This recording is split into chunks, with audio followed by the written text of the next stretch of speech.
What did we learn that we can now apply? How did we get smarter? And so I want to speak to that. And I want to talk about two things, the internal and the external. The internal, for me, the lesson here is Pacific Life Community was what I would characterize as a principled nonviolence campaign.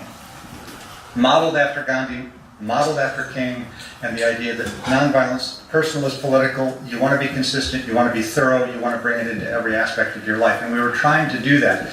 But our goal was to actually stop the Trident submarine and more largely get the population of the United States to wake up and say, let's turn the arms race around. We went from in the mid-70s with PLC having 3 people cutting the fence to 314 people organized in affinity groups with folks all over Seattle becoming involved and aware. By 1981-82, we were filling the King Dome. The internal lesson for me came with the advent of the nuclear freeze campaign, which happened then later in the 80s, in the mid-80s, and actually saw a very large-scale movement. So what's the lesson? The lesson is the freeze campaign framed the issue differently. By doing so, tapped into a public sentiment that was already very positive towards ending nuclear weapons. So the lesson for us is be careful about how we frame our campaigns. Be careful about the slogans. Be careful about the tactics we choose. Be careful about the audiences that we're trying to reach and how we reach them. Those internal design decisions are important, and they make a difference in terms of effectiveness. But in the years since, we have learned a great deal about how nonviolence, by people who don't believe in it as an article of faith, join in mass numbers. Historically, over 100 years of research, nonviolent campaigns have been more successful than violent campaigns in liberation and in revolutionary struggle. Social movements actually work when they adopt nonviolence. Why? Because more people can participate in a nonviolent campaign than can participate in guerrilla warfare or open warfare that military solutions call for. There are shocks to the system that come from economics, from politics, from military, that then the right wing or regressives or wealthy have specifically tried to use to institute policies while the public's in shock. Before September 11th, terrorism was on the agenda, but it was a back burner issue. After September 11th, terrorism became the new anti-communism. And we need to be very aware that even though nuclear weapons right now is a back burner issue for the public at large, it could at any time become the #1 issue. And we need to be contingency planning for that. I'm Carol Shulkin, came up with Maria. We really thought we had talked about and read about and prayed about entering into this part of our life journey. We had no clue, none. Fortunately, we were with a group of people who took this path in nonviolent resistance very seriously, and so we learned. Yes, I just want to put a word of encouragement into any of you who are considering taking what may be a next step in your own personal journey towards a deeper expression of your own understanding of nonviolence. Be brave and find others to accompany you in that step. We were really involved in a lot of peace issues. I decided to be in the blockade. And the blockade was quite a major turning point in everyone's lives. Those who knew me had to put up with me. Those who loved me and my family and friends had to put up with me. It was an extremely intense time and a huge decision, which I did make to do this. And I would say that certainly it changed my life forever. I've continued to be part of the Ground Zero community all this time with some breaks. The guy at Underwater Sports, where I had rented my wetsuit, when I went in to pay the 2-week bill, he He said, "You're back." He said, "I've been reading about you." And he took the bill and Well, I'm blowing down this old dusty road. I'm blowing down this old dusty road. I'm blowing down this old dusty road, Lord, Lord. I ain't gonna be treated this way. I'm Tom Rawson. There were two kinds of trains. There was the kind that carried atomic weapons from Texas up to the base, and there was a kind that carried the missile motors.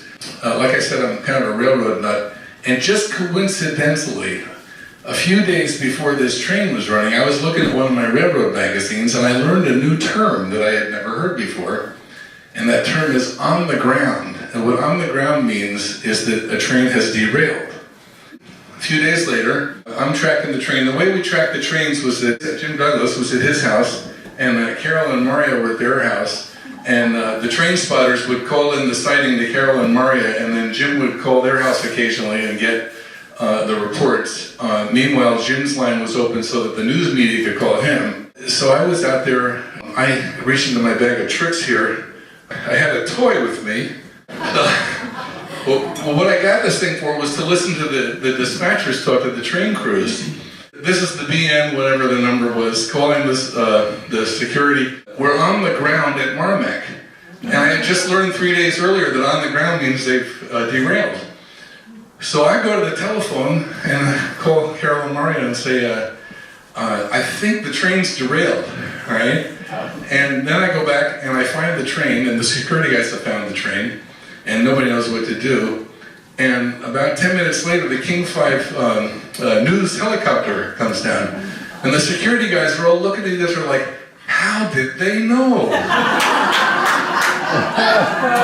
One day, Joyce, Sundin, Lisa Morrow were going off to jail for sitting on the tracks.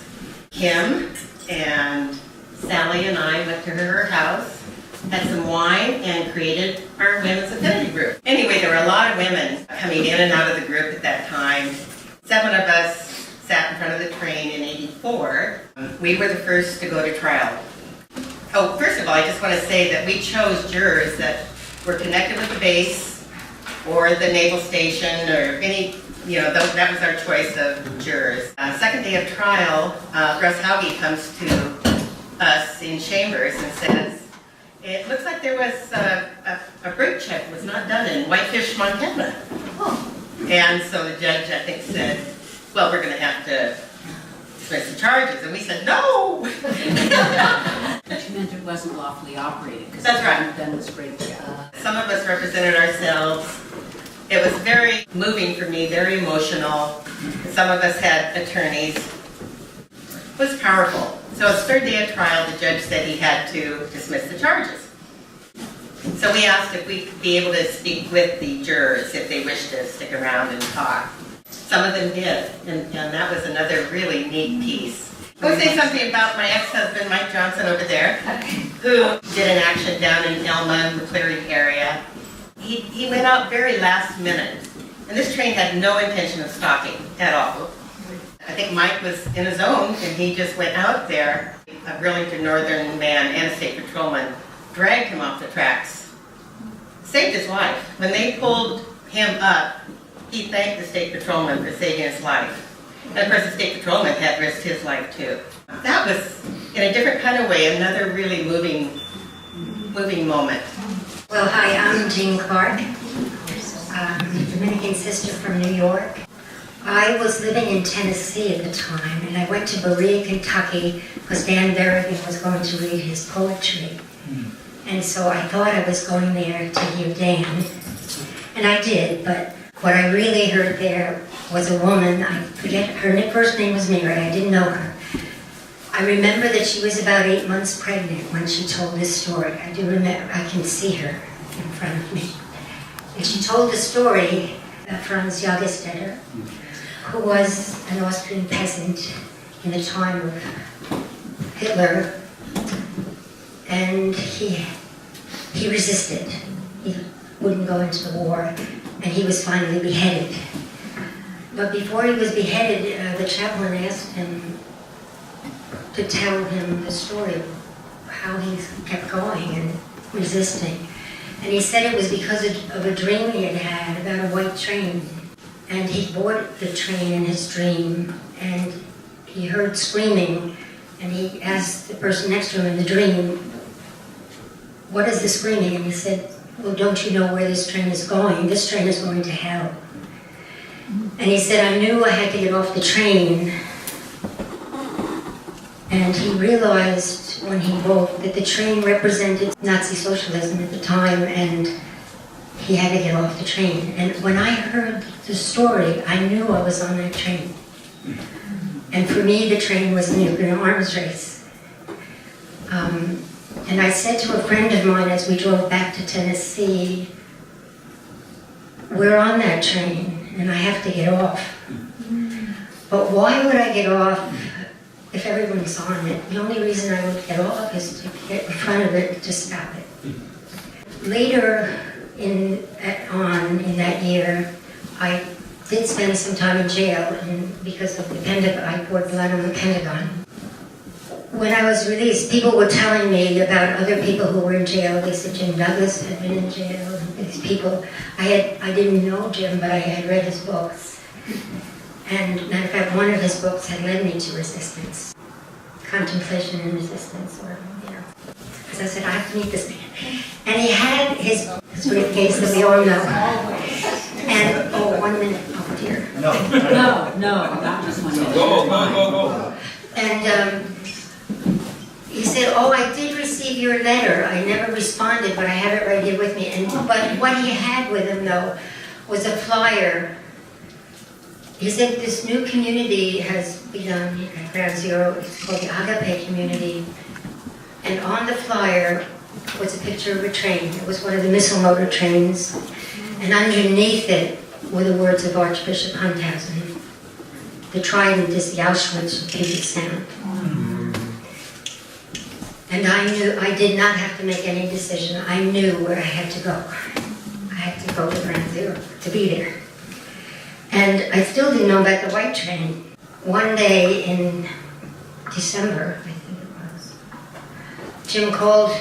We lived in 3 different houses where we tracked the train. And he called and he said, "Jean, I've just seen the white train."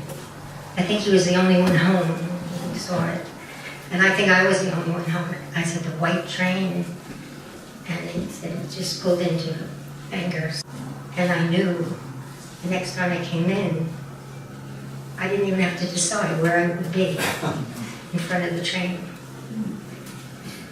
And so that train that I went in front of, I took a picture with me. I wanted 3 things to say why I was going, because I knew I would be arrested. And I had my Bible, because I knew it told me to be nonviolent. And I had daffodils, because I knew if ever this exploded, this whole thing, the nuclear arms, that all creation would be destroyed. And I had a picture of Daniel, a little baby, who represented to me all children. And so I went in front of the train with those 3 things and was arrested. And I know that when I was arrested, I didn't prepare anything, but I knew these words came to me because at that time, everyone was there. I remember news organizations from New York were there, I think even. I was kind of in another world, really. I took the picture of Daniel, and I just kept repeating it. His name is Daniel, and he's asking us to stop the train. That had reverberations. That's how I getting to know the train and to act on the train. And there are lots of stories about the trials and the juries and so much that happened where everything deepened and deepened and deepened and people became aware, as Jim and Shelley have said, because they weren't the enemy. We're all one. And the jurors were people who learned, so that's the story.